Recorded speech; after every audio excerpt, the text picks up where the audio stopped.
Yeah, I know that she's talking about the reward of dialectic and how it is a reward, but it's one that you have to look to see. And there's a lot of apprehension that surrounds the dialectic world. So I graduated from college and I said, my brother's a pastor, and I said, I'm never going to work with kids. The pulpit, that's what I'm going to do. Adults are my thing. And of course, no one wants to hire a 23-year-old to preach to them, so they put me in with the kids. And I said, I'll be middle schoolers, of course. I'll be a high school. And pretty soon I realized that my heart was being drawn more and more into working with the middle schoolers, and so I became the middle school pastor. And so I did that for 15 years, and I noticed that there was like this competing perception of our middle schoolers. It was either these kids are helpless, completely irresponsible, not able to do anything on their own. You got to use really small words. And then there were those who were like, no, challenge my kid. Like they can totally do it. Like give them hard things, make them do hard things. And I found that the kids who were not having high expectations placed upon them, they just lived into that. They just had this cycle in their life to where, yeah, you were actually acting like a fool because you were expected to act like a fool. For those who were given dignity and an opportunity to grow, they grew. And so really, when I look at our school's vision for the dialectic program, it touches my heart because we do expect high things. We do offer and expect dignity. And it's lacking in our world. So we call our gentlemen, we call them young men because that's what women act like, and young ladies, and we want them to hold doors for each other. Like this is a part of what we're doing. Now that looks different when you watch them acting like wild people every other moment, right? Because it's aspirational. we're putting something up for them to reach for, right? And so at some point, come to lunch. Watch how the kids behave.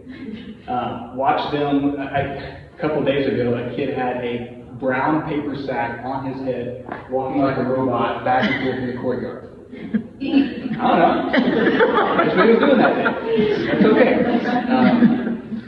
So we want to believe the best in our kids. Like we have the relational covenant that we cling to. So we want to think the best of one another, and that includes relationally with our students. Like we believe the best in them. We don't want to view them with a spirit of suspicion in any way, where we're not just always walking down, as much as it might appear so. I don't spend my days enforcing uniform code. That's not what I'm all about. Actually, that's the worst part of my day. I want to make sure that the kids know we're for them, we're for you. If you get an email from myself or another teacher, know that it is with 100% a spirit of partnership. Like that's real, okay? Because there is apprehension, I think, where parents are like, well, you come in with this, like I have to meet expectations, or there's a tenseness. Listen, my office is always open, quite literally, it's always open, and I want to have a conversation before an email thread. So if there's any concerns, please let me know. The worst thing that can happen is to get way into a frustrating thought that has never been voiced. Talk to marriage counselors, they'll tell you that, yeah, money is high on the list of reasons that people get divorced, but above that is unvoiced and unmet expectation. If you don't tell people what your expectations are, then they cannot be met. So I want to be able to make sure you know the expectations, always. That's my job. And I also want to know what your expectations are, because sometimes those expectations won't line up with what we're doing at Dialectic. And we'll have to have a conversation about, well, here's actually where we're going, and we want to partner with you, so what's that look like? I brought up the lunchroom experience for a reason. Because some people's expectations are on this teeter-totter that I described.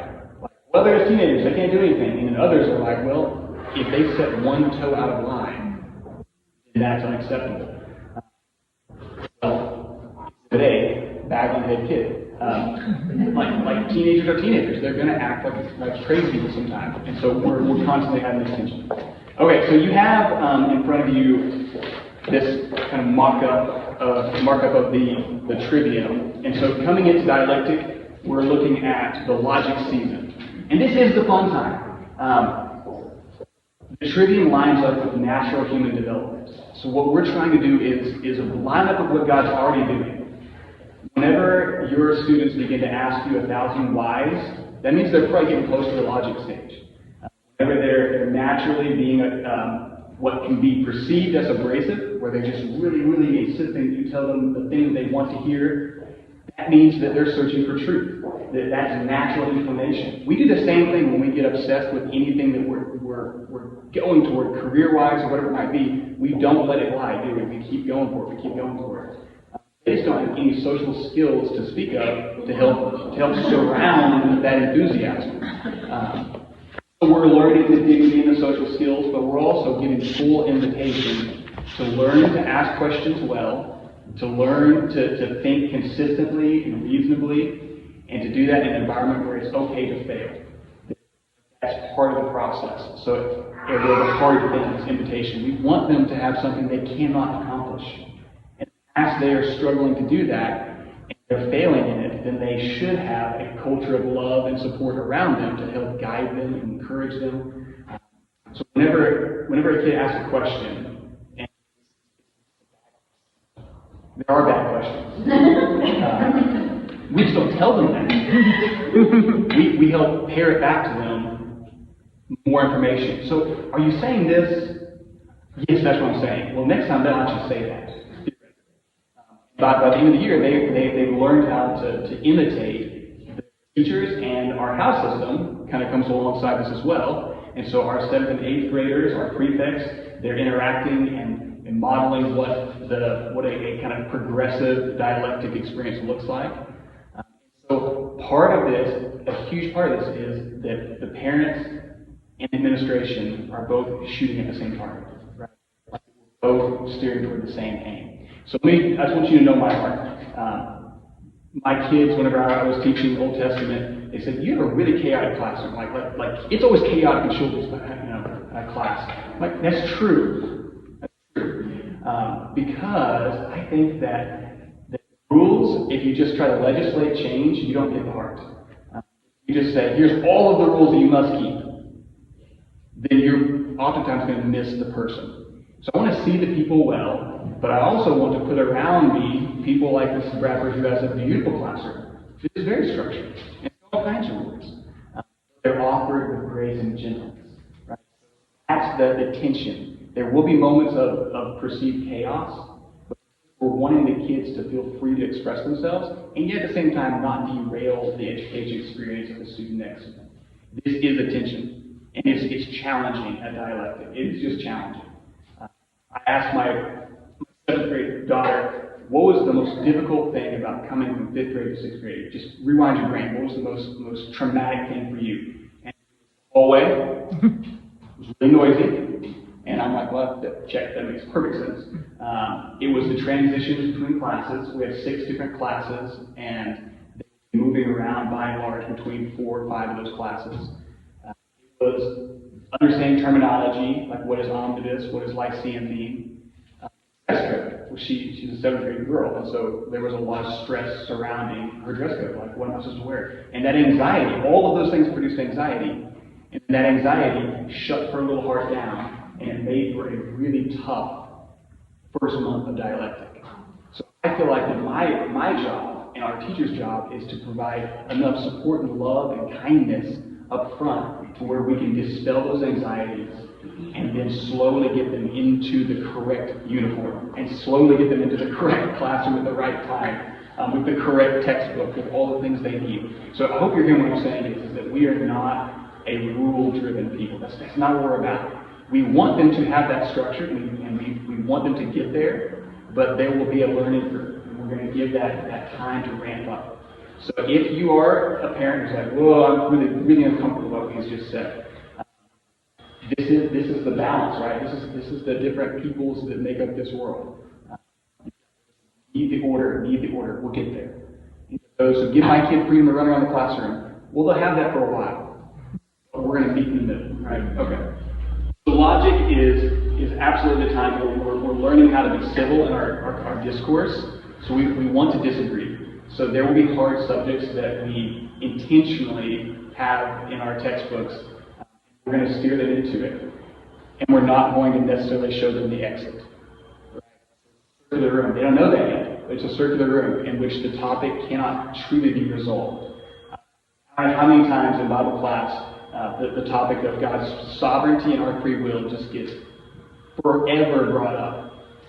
Do I ever give them an answer? Well, I don't know. But I just let them go and just let them talk and let them talk and let them talk. And being transdenominational means that we've got homes from all over the spectrum. We've got our full-on Latin Mass over here. Then we've got the Protestant, Martin Luther's my homeboy, like over here. And then you've got to meet in the middle in some way. And then you've got all of that middle ground. You've got Eastern Orthodox, don't forget them, this is common. And so it's just beautiful conversations.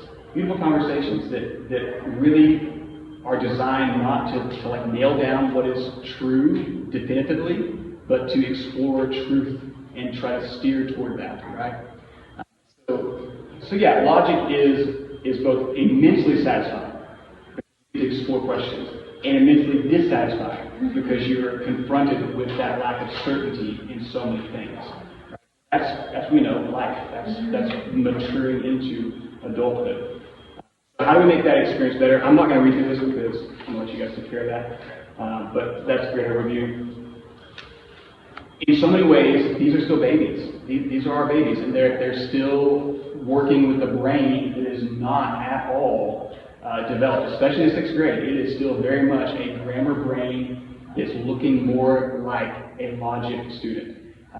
So that means that structure is huge. We want to give our 6th graders the most structure out of our 3 grades, especially right up front. As a parent, your responsibility in partnering with them, it needs to look differently. And this is really the challenge for us as parents. This is challenging. We have to be able to let go enough of the reins to let them experience some failure without completely cutting the reins and letting them just wallow, right? And there are some parents who will cut the reins and like, hey, Dan, they said dialectic. It's all on you, man. Like, chilling out in the living room with your homework. Not that. But at the same time, not like reining them so tight to where you're going through and nursing out every word of a paper for them. Right? It's a tension and a balance that we have to strike. And that can only be found through conversation with teachers. So ask them like what an appropriate amount of help on they will totally give you feedback. Looking at organization, providing structure for them, it's a good tension. We have all kinds of things to help. First of all, as parents, you should absolutely come to the school. You should look at their locker once every 3 weeks. That would be like, at least. You're welcome. We want you here. So by all means, just pop in after school, pop in at lunch, like, go look at their locker. It is a symbol of their mind. You open it up, and you see just a cacophony of activity. It's like, well, there's stuff in it. You need to give them help. So pull. I love watching our parents come in, and sometimes it's like passive aggressively pulling over stuff, laying it out in the hallway. And sometimes they're like, oh yeah, this makes perfect sense. So go to the locker and help them learn the process of organizing. Right? So that means that locker shelves, I wasn't sure I was allowed to do this. I was going to put in here, like, locker shelves are required at dialectic. I don't know if I'm allowed to say that. So I'm saying strongly recommended. Okay? The kids who don't have locker shelves are set up to fail immediately. That may be melodramatic. I think it's not. We have a lot of textbooks, and they have to keep up with all those textbooks. And if they're not labeled, if their name is not in them, if the covers are torn off 2 days in, then that's not a recipe for success. And so coming in and teaching them, hey, here's your space, here's your locker shelf, here's where you're going to put your books, and just give them that structure. Oh my goodness! Then they immediately have more peace, less anxiety. If you would like to purchase, and this is almost going to be frustrating, if you would like to purchase a second set of books, we didn't do this because, well, But if that's your thing, and you're like, hey, it's not a big deal, you can purchase a second set of books. You can keep one at home and just leave one at the school. Like some parents have found a loophole there and said, that's what we're going to do. That's way easier for our family. More power to you. Just find a way to give them all the organization they need. So I talked about labeling things. Everything we own is blue, and it all looks like the identical, right? And this is the grammar world. You guys know this, but in dialectic, they're moving constantly. And they're going between classes with 6 different opportunities to lose said item, like 6 different times in a day. It will get lost. It's going to get lost. And so if you don't have a way to label everything they own, then the half of my job that's spent walking around like putting things back in lockers, I can't do. Please make my job easier. Label everything, I will get it back to you. But I'm also sometimes I will see the name in it and like, I'm not doing it. 8 times this week, I'm not doing it. So I'll just take it and stick it in lost and found and just wait to see how long it takes for them to discover that they've lost their book. So these guide rails, that's what we're going for. But as parents, helping with organization, they have a SOAR binder. And this SOAR binder is required, and it's a really basic planner. It has a daily view, a weekly view, and a monthly view. It has folders with little pockets in them for every class. And so they can show up to class, and every single class they should write something down in their SOAR binder. If they're not, that's where you as parents can look at them and say, why is this blank? Like, something should have been written here. So why didn't I have any homework? Did you write down you didn't have any homework? You have to write something down. So as they go to every single period, this skill, man, seriously, those who keep up with it, oh my goodness, they are way more likely to succeed. In class, you'll see somewhere in that classroom a written assignment, somewhere in the classroom.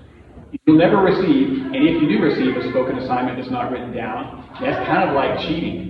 They got to write it down. The teachers have to write it down. Like that's part of our responsibility. So as a student, you come in and Schulte says, read all of Judges and give me a 20-page essay, but it's not written down, then that's on me. And you absolutely should email me and say, hey, this was not written down in any way. Do they still need to do that? And I'll say, you know what? Maybe not, because like I want to make sure that they have all the opportunities to succeed. Right? So they will look up and they'll find their assignment, they'll hear the assignment, and they'll write the assignment every single class. And if they do that, then we have this partnership going on where the teachers are constantly being put into a position to make sure things are visual, things are auditory, and things are written down, right? So it's just constantly helping all of us stay on the same page. And we do it with the spirit of love. When I say, email me and say, this wasn't written down. No. Like, you're going to be gently say, hey, was this written down? And say, you know what, let me check. And so just making sure that we're all on the same page, spirit of love, we're steering the same direction.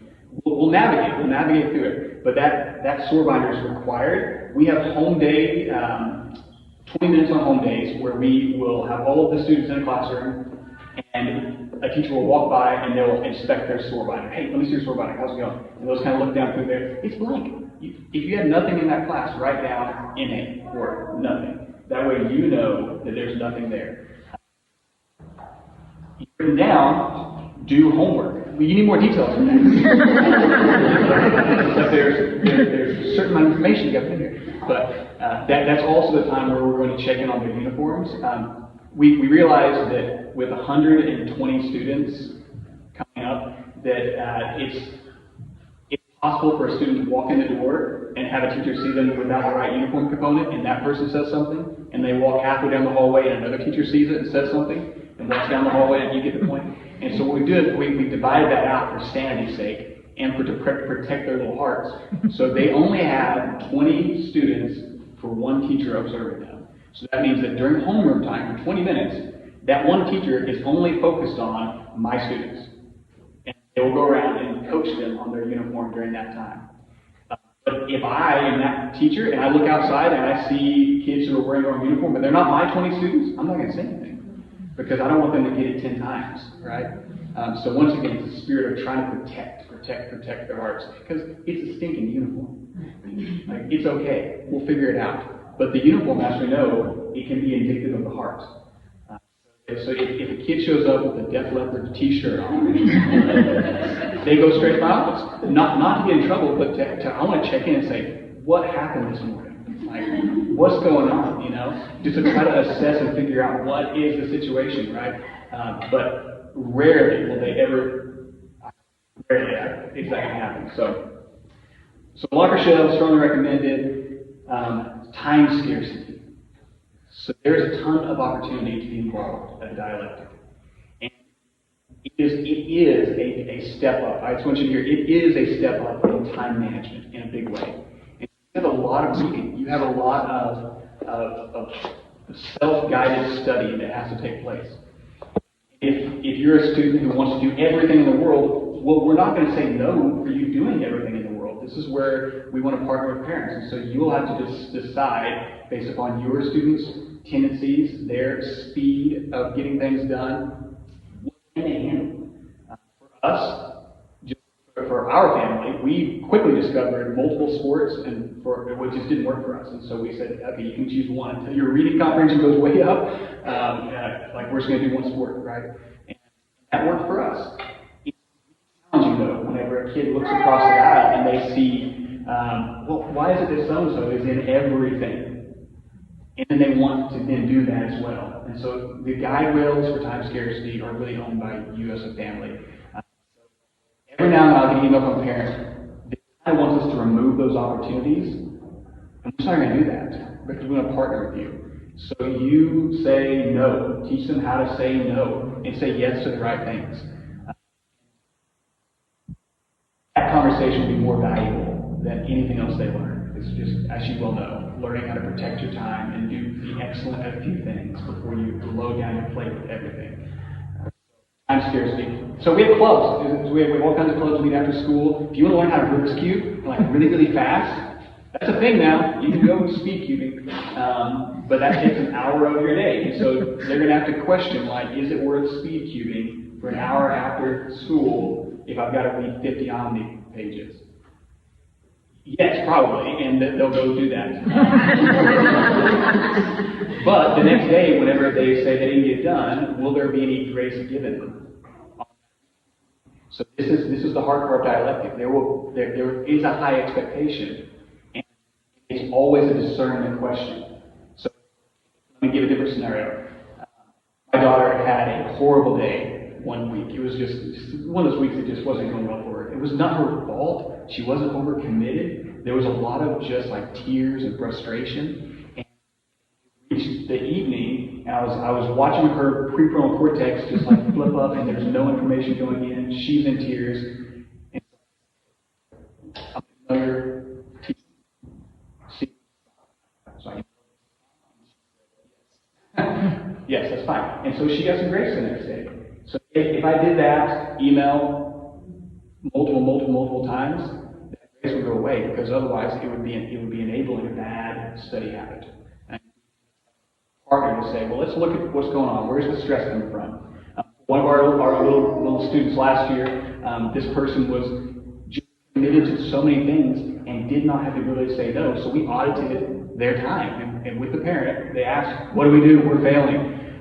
How you spend your time?" And I'm like, "Oh my gosh, yeah, man, take 50% of this away, you'll be a happier human." And they were, and they immediately started to thrive. But that was their decision to come and talk to us to try to figure out how to partner well, right? Sports, clubs, time scarcity. So looking at your week in the dialectic world, the terminology can be a little confusing. So we have a 5-day program and the 3-day program. And the 3 days where they're all going to be on campus are called core days. So Monday, Wednesday, Friday. Monday, Wednesday, Friday is when new information is introduced. So that's when all the teaching takes place. Monday, Wednesday, Friday. Tuesday, Thursday are Lyceum days. And Lyceum is the spirit of kind of leisure learning, of having longer time periods to explore information. So our lunch periods are longer on that day. Our class periods are stretched out a little bit more. It's tempting for students to view Lyceum days as study hall. Like, we get all of our information done. It's like this homework time. Let's get our homework done. That is not the spirit of Lyceum. It is a byproduct of Lyceum. We would, theoretically, you should get all your homework done. If you're a traditional 5-day student, on those Lyceum days, if you're present in class, you should get all your homework done on those days. However, That's where we explore and go deep with information. So Mr. Blankenship might assign 30 math questions. And he says, okay, these are your Lyceum Day problems.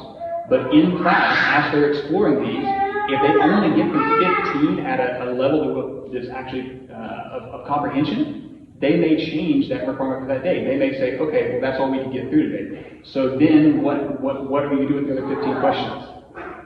Unless he's excused them, in which case he will change the lesson plan on facts, you still got to get them done. Right? So Lyceum is really about getting the information, not getting through the information. We want to make sure that we're getting the information. So all those questions that kids are terrified to ask in class, the moment of courage of raising your hand is a big deal. It is a really big deal for sixth graders. It's a courageous thing. So whenever they can ask a question, great. 70% of them don't. I'm being generous. There's like 2 kids every class that take up all the questions, right? So Lyceum is where those other kids get to thrive.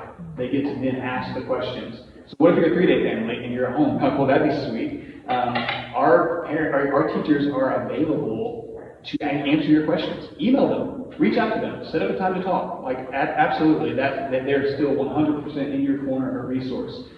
You have to be the one who's advocating and asking the questions and pushing that along, right? And so email or whatever their preferred contact method is.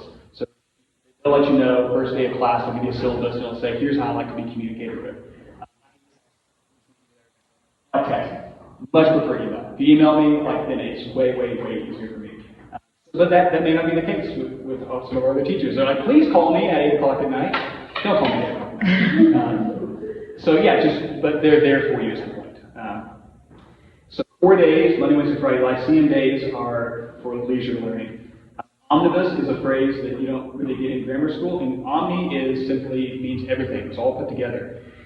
So we have a classical view of learning history and literature, and we put them together. So as we're learning a historical time period, we're reading books from that time period, and we're working our way through writing alongside that class. So Omni and Practicum are kind of like not always will that be the same teacher, but usually it is. It just usually works out that way. But the Omnibus teacher is history and literature, and some grammar. For the 6th grade year, you will have grammar still.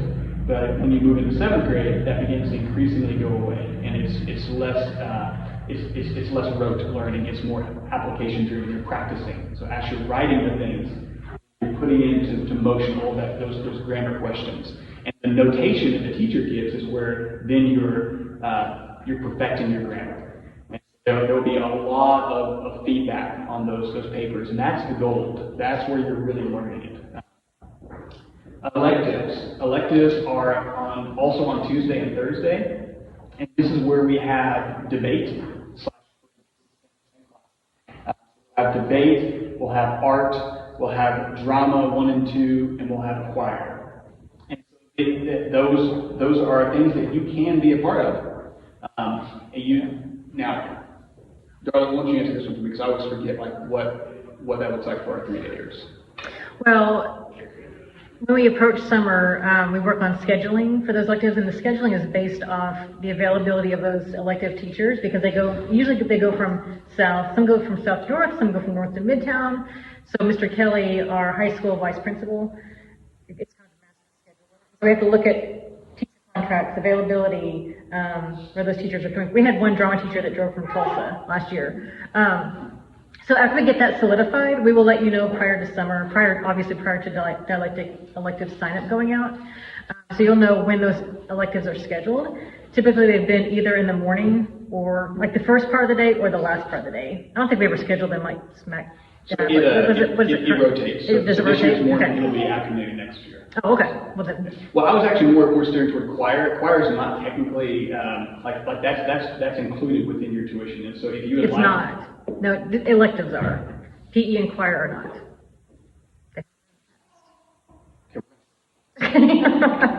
Your electives are included with your tuition. we're gonna circle that. Yeah. It may change. In the past, it has not been, but Okay. because PE and choir are typically in the middle. Okay, so TBD, not sure on that one. We'll circle back. She's smarter than I am. Just trust me. So you talked about scheduling, so I want to go there. Okay, listen. Class lists are the thing that cause the most stress. I don't think for the students. I think for the parents. I've had more frustrated parents surrounding class lists than anything else, like period. So I just want to be very clear right now. You have to change your perception of a class list. It is not the same as grammar. It's not the same. I'm not going to go into the complexity of the schedules, but we have 14 different versions of a schedule that your student will be dropped within. And then depending on which class they're in, they will have a different cohort for those classes. Omnibus tends to have the same set of kids. But if you look at that class list and you're like, wait, these are the kids that they're going to be around? Well, they're besties over in this other section. They're going to see them all the time. They're going to see them every chance they get in the hallway. They may have them in the other 50% of their classes. Like, there's so much mixing at dialectic. The stress that we hold as grammar parents, really, you can let that one go. You can let that one go. However, absolutely, I want to hear you. I always want to hear you. And so we want to try to make those classes the most effective as possible. So the way that we do that is, at the end of this year, I will begin putting together the list of how those classes will break down. I don't know your kids. They're fifth graders. So I pop in and like give them the old wave just to like let them know who I am. But I don't know them. I've had very good conversations. So any input, I'm totally welcome. I just will not promise any type of placement. Okay? You want to know. So if there is a student, do this as gently and nicely as you can, please. If there is like a oil and water, sometimes it just happens. Like, okay, they got in a full-on fist fight last year. They cannot be in the same section. Okay, that's information, but it's not a promise that I can keep them apart. I want that information. I covet that information. I just want you to hold that loosely, okay? And know that I'm in 100% every time that I move.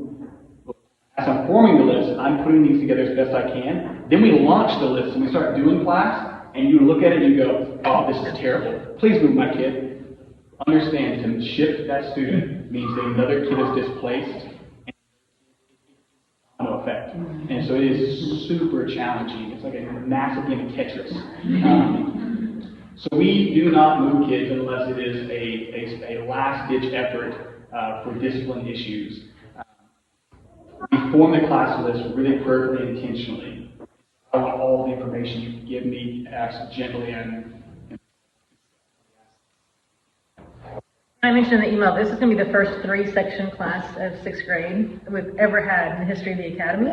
So again, just bear with us as we work through the scheduling with that too. That even lends more to that fact that your kids are going to be just. Okay, so schedules. Oh, Latin.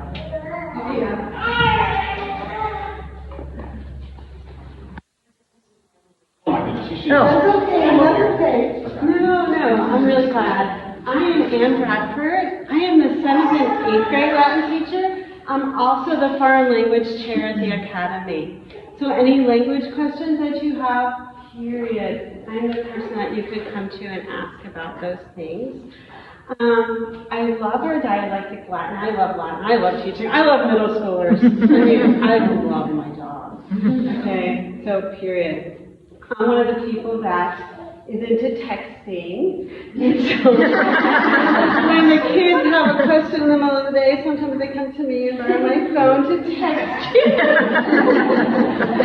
And I don't mind at all. I love answering questions. And we truly are there for your students all through the day. Whatever, if they have drama, they come to us. And we comfort them and we take care of them. And we help them to work through things with each other. I mean, that is more important to me than teaching Latin, is making sure that your child grows into a well-adjusted young adult. And part of that is their 6th, 7th, and 8th grade years. And I teach Latin to do that. I love Latin also. And so I just want to, they've probably been in Latin for a while, or maybe you're new and they haven't. So what we do in 6th grade Latin is we take what they built upon, the grammar of Latin and the vocabulary of Latin, and then we began to do really deep things with it in our translations, and the kids love it. But it's a restart also. So if you are new, everything is taught again, but at a deeper level that they're ready for. So if fifth grade was your first year and they're like, there's no fear, because we'll have them on board. Sometimes the new sixth graders do even better, because they are more diligent from the first moment, knowing that they have a little catch-up to do. So really don't worry about that. One of the exciting things we've added to fourth and fifth grade this year are novellas. I don't know if you've experienced that yet in your home days or what your students are reading at home, but that also we implemented to help them see bigger passages of Latin, so that when they get into dialectic, they're ready for that, and it's not a surprise to them, but it's in a very engaging way for the fourth and fifth graders. So anyway, it's really quite a seamless movement from fifth grade to sixth grade in Latin. I haven't had a lot of complaints at all about it. JCL. Okay, JCL. So you might have heard those words around. That stands for Junior Classical League. And it is a club we have once a month. There's clubs and all the choices they can do. It's super fun. 75% of the dialectic joins JCL. I'm always like, no, you don't need to. And they all want to. And it's just a fun way to engage with ancient civilization. We study Latin things and Greek things and history and culture, and we build things and we play things. And we just have a good time outside of the classroom while still studying the classics. So do you have any questions for me before I head on out? All right, thank you.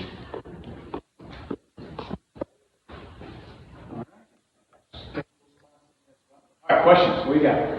What did I not hit? I do want to mention too that,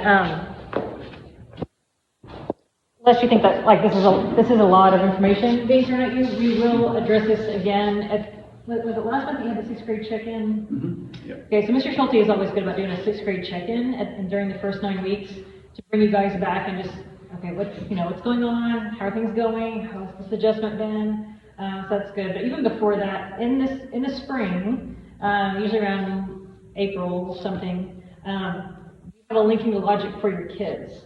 So we will take all the fifth graders and we will do a tour through the dialectic classrooms, and they'll stop at each dialectic classroom and hear from those teachers about what it's going to be like to be in dialectic school. We used to let them shadow the dialectic classes, and it's just, we may be able to do that, it just becomes so big and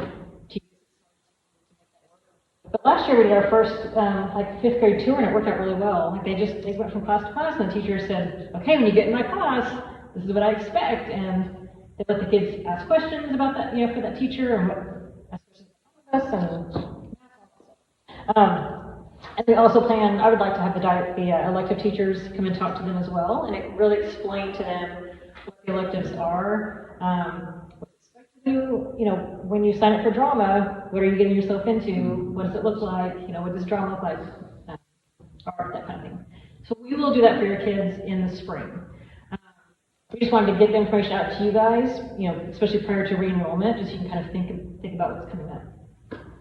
And we also usually put in a plug for just the difference in curriculum from grammar to dialectic, and know that in sixth grade, your kids are going to start, you can talk about this, I want to go through it, but in sixth grade, they read things like Herodotus,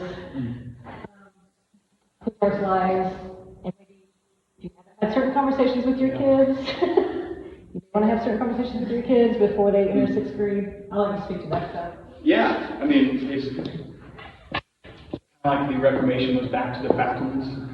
We're primary text people in that regard. That we want to read hard things, and yet at the same time, we don't luxuriate in dark things. So, just because Chaucer was really progressive for his day, when we're reading Chaucer, we're not going to delight in all of his, that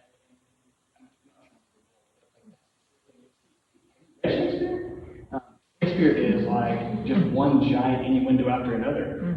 Well, if you're a sixth grader, you miss 90% of those. But 10% don't. Right? And so what do you do whenever those kids are like, well,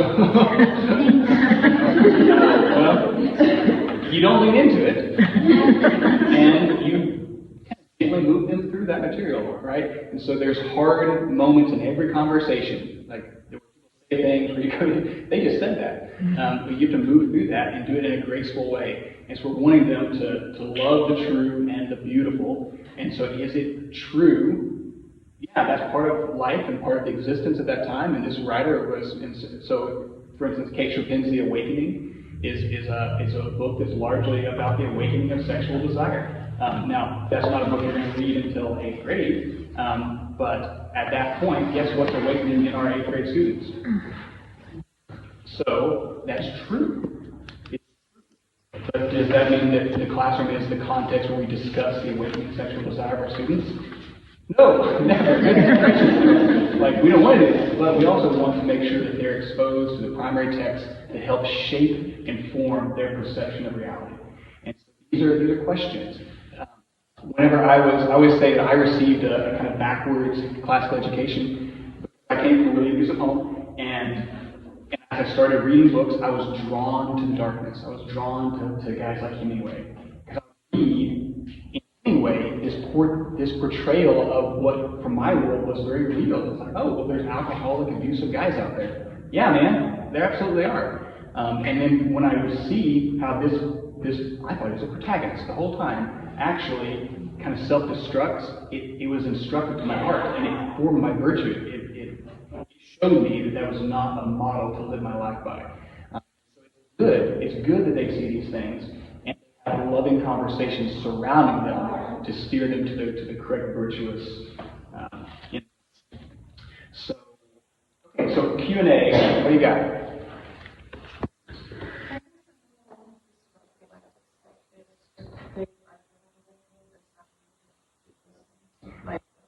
Correct. Yeah. So those take place on Tuesday and Thursday, and so we're going to get back to you on which ones are available. Some of them you would need to pay additionally to do, and we'll give you clarity on that.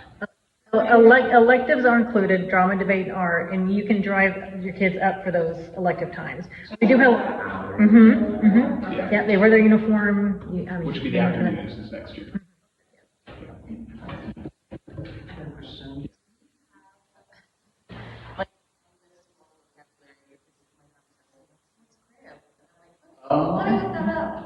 So, what are all the terms that we need to be able to tell our kids about? Yeah.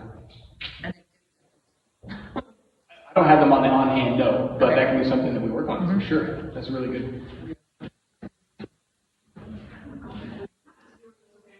When you start this or whatever, yeah. I know in the past that there's been orchestra, and I think the person that's kind of picking that up. Yeah.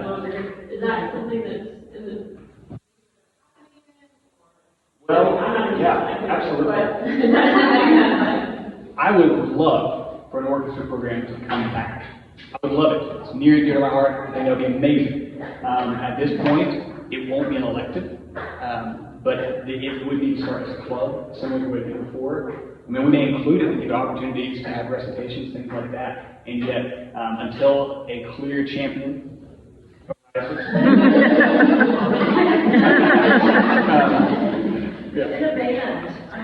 oh man, absolutely. Those two could like totally work together. That'd be great. Listen, if you have a vision, one of the perks of being kind of a startup school, like we're pretty young, you know, is that you can breathe this stuff into life. So if you have a vision for something and you have the ability to lead it, then come talk to me. I would champion that. I would 100% support it. I'm going to talk to you about like, the cyber and right. Project. So fifth graders were competing against middle school and high schoolers. We had to. So if we wanted to next year actually compete with middle school and high schoolers, we just to say, hey, you know, well in advance, and then start. Yeah, and so really clubs, all they are is if you have something you want to do, now there will be a finite number. I said we give them all the opportunities. Tongue in cheek. I have said no to some things I thought would be a distraction or would require too much time. And we don't want to hurt the primary education that we're here for. And so if you have an idea, come to me, let me know, and then it's literally, okay, this feels like this matches our vision of what we're trying to accomplish at the Academy. It's not going to distract in any way, but then you just are running it as a parent. Really, that's it. You get to use our facility for free, and we just host you, essentially. Any communication is done, you'll get your sign up, and then you'll have that contact information, just kind of roll with it. You can rep the Academy, and so we still have some Academy baseball players that are out there doing things around baseball, so they're a club, and that's great. I love seeing that. So.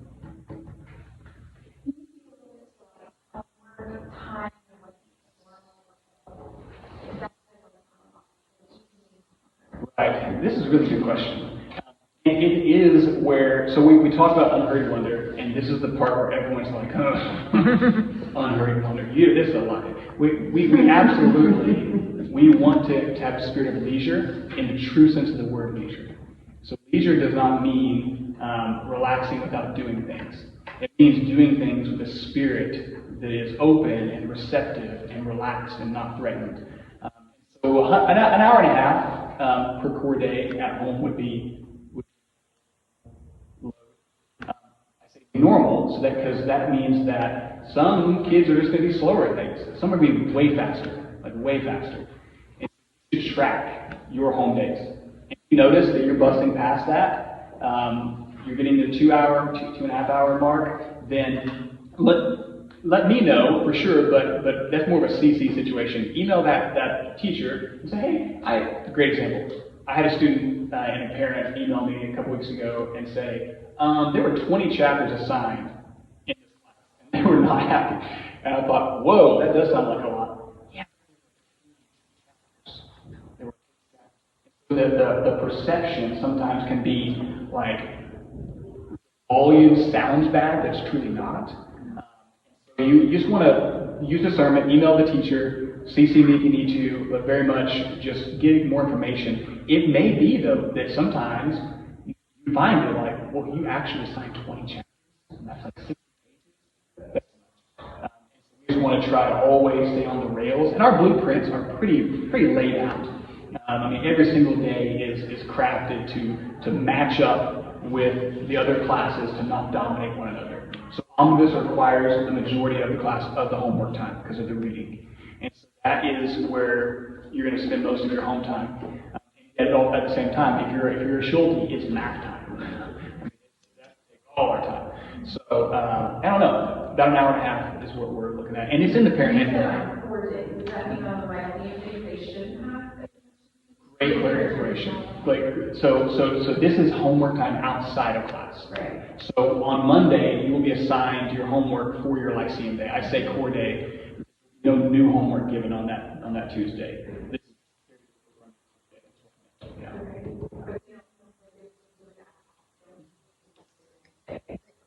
If there are 5 days student, they'll do it on Right, if they're Tuesday. 5 days student, they could do it. Oh, absolutely. Yeah. That's when they should do it on that So Tuesday. you're not saying that every Monday, Wednesday, Friday, they're going to have an hour and a half of homework to do at No. their home? Okay. When my kids were 5 day, they didn't, You didn't do a lot. they didn't, no, not at all. Okay, that sounds good. Yeah. So if you're 5 day, it actually doesn't matter. Like Tuesday, Thursday, it's like we have the same setup. You should get all of your homework done on Tuesday, Thursday. If you're having anything on a Monday, Wednesday, Friday, it's because you're trying to jump the gun and get ahead, or you know that, hey, my kid needs a little extra time, and so you're starting early. That being said, this is a balance, because Lyceum days are designed with that kind of work in mind. And so I had a parent say, hey, we did so good, we did the whole week's worth of homework. We looked at the lesson plan, got it all done. Don't do that. That's terrible, because that means now that means a kid is sitting in class for 70 minutes with nothing to do. And it was a train wreck like that. So all these disciplinary things happened that week. I'm like, what changed? You did all your homework on Monday. And so that kid then had all week to just be bored. You know?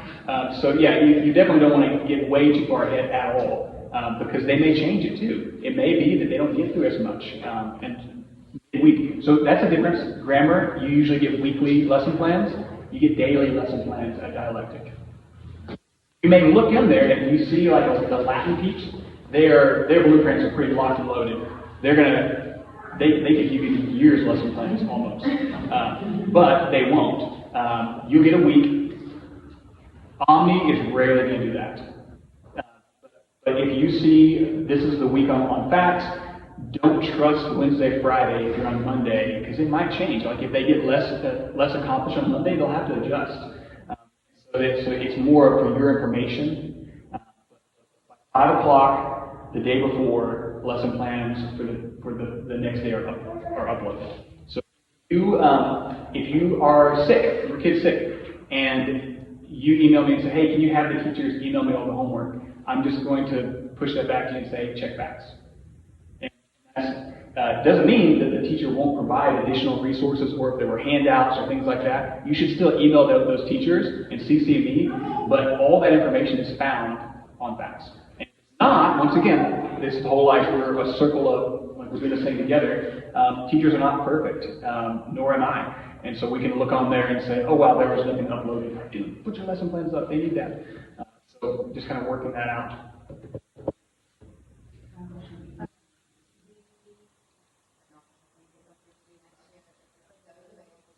And maybe like a parent make sure we read that and Super ambitious. I mean, not to like certain ones that we haven't read. No, absolutely. Yeah, there's a reading list that's available. I don't think it's on the website, but I can make it available to you. Yeah. So email me so that I don't forget that. On the elective, does the schedule just allow them to choose one of those, or are they choosing more than one? Right. Yeah. So choir is for everybody. So that's it's in the electives like area, but it's not an elective. Like everyone has to take choir to their chagrin all the time. But yeah, you can choose one elective. So. All 5 A's take choir, are required to take choir, and PE. Right. Yeah.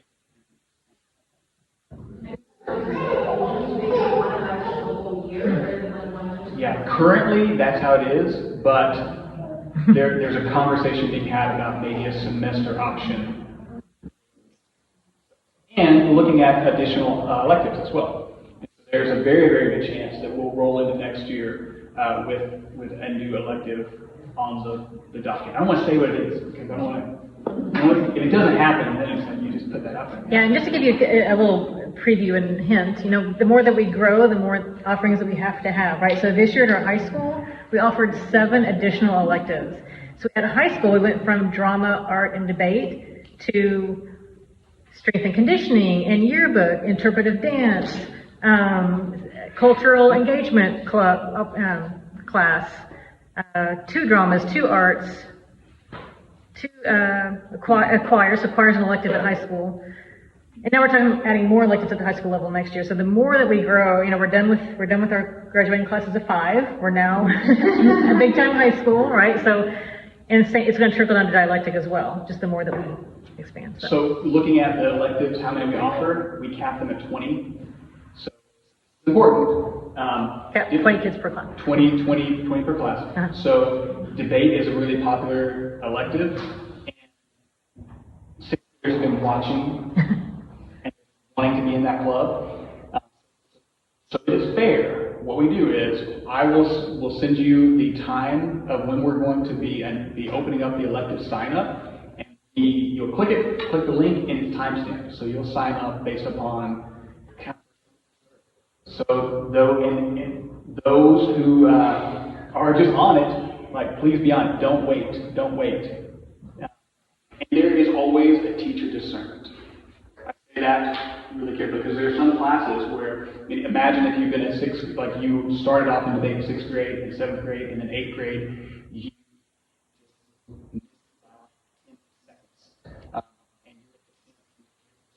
Well, that would be kind of a bad decision for that teacher to not have that student in there, right? And so, especially for our 8th graders,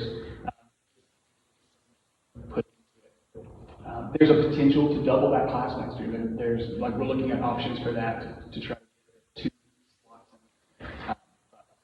And that brings up a good point.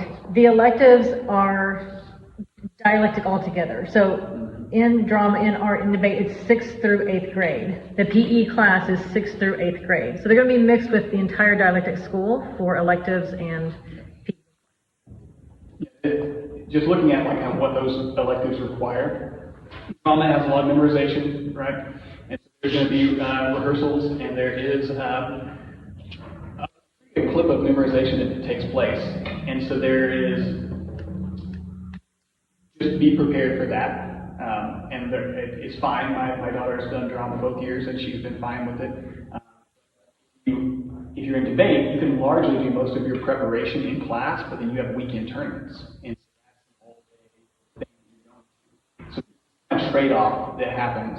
I say you can do most of your preparation during class, but you might not win. So it just depends on how much work you want to put in, right? A lot of these debates,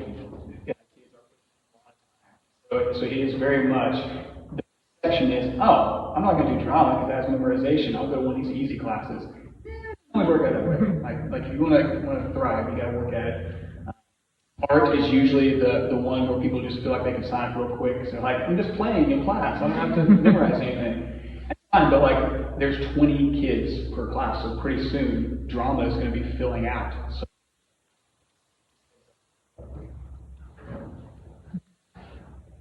yeah. 40 right now. Well, 3 sections, so 60. Yeah.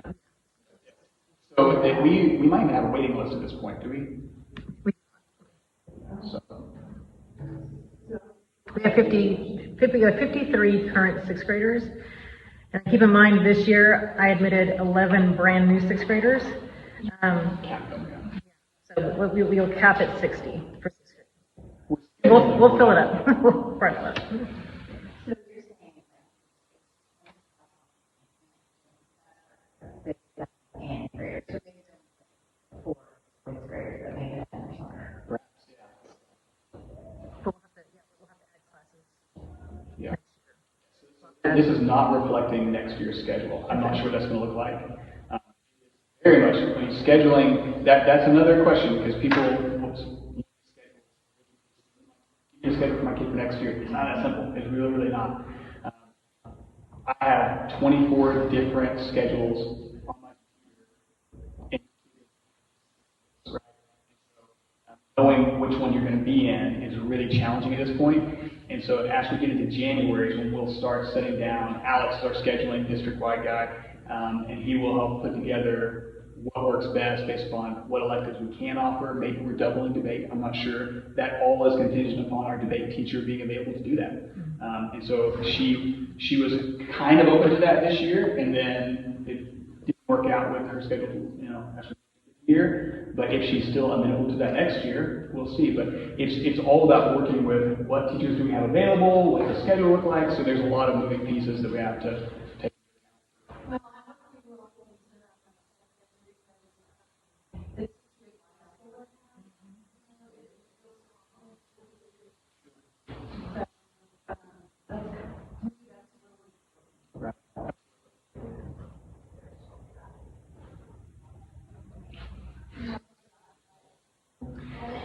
Yeah, we got them. So you can do basketball, cross country.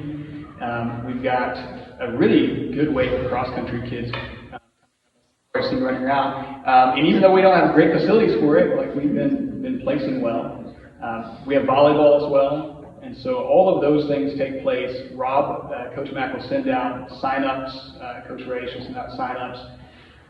That is currently practices are held in Midtown a lot of times, but next year we're going to have this sweet new gym, and I'm not sure what that's going to look like as far as how they schedule that out, but I anticipate there being a completely different schedule set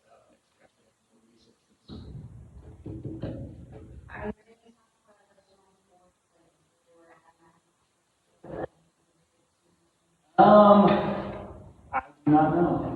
I do not know. I know that conversation's been had. I know that they're very much looking to the horizon and trying to figure out what we can offer based on student interest.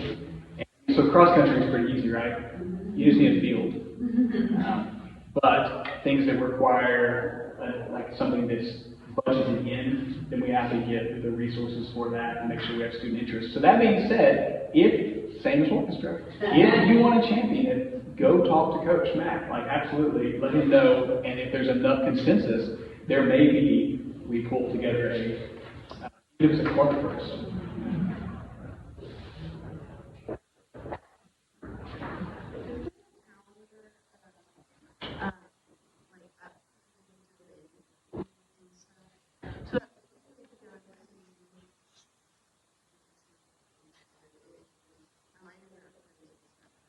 That's a phenomenal question. You can email Jen Stahl, who's the debate teacher, and she can provide that for you. Or you can email me, and I'll connect the dots. So that's just fine as well. Calendar, oh my gosh, yeah, like that's huge. It's the same as grammar in the sense that you go to the website. Like we have a district calendar with all of these options to then select what you want to be a part of. Be sure that you're subscribed to our texts.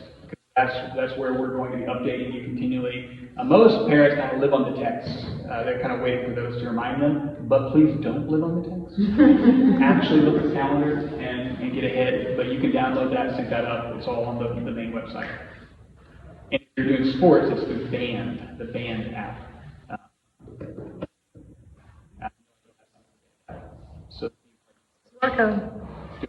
QR code for QR code on the Monday memos. If you think of anything later, this is not like a one moment. Get all your questions in, think on it, ask you kind of reflect. Email me. I'm happy to meet. If you want to come up to the school and kind of dig into more questions, I'm totally okay with that.